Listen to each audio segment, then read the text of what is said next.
So, as a coach, why should you care about pain?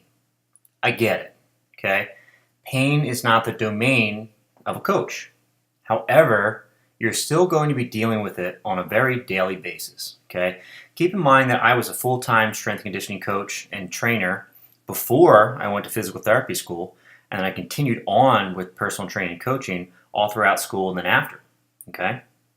And here's the thing, as a coach, you're going to be working with people that are in pain every single day. And here's some of the reasons why I think you need to know this. You're going to be working with people who don't want to go to therapy. And this happens all the time. I understand this. You'd have a client and their shoulder hurts, and every single time they come in, they're complaining of shoulder pain, and you have no idea what to do. Okay?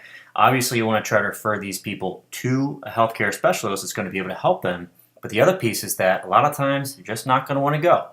And at the end of the day, you need to know what to do to not hurt this person further. All right? You're also going to see people on the tail end of the rehabilitation, but not fully ready to train. And these are people that have kind of graduated physical therapy. And I know you can't see me, but I'm using bunny ears here.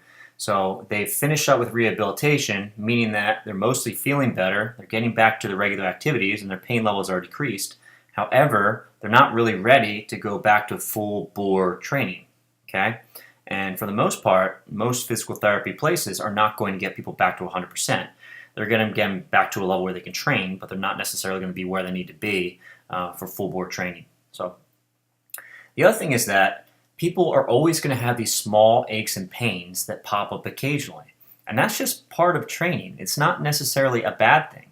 So when these end up happening, it's very easy as a coach for you to say, okay, let's modify this for a few weeks. Okay, is your pain gone? Awesome. Let's try to ramp this back up again and see how things go, right? And I feel like the best personal trainers and coaches really figure this out over the course of time, right?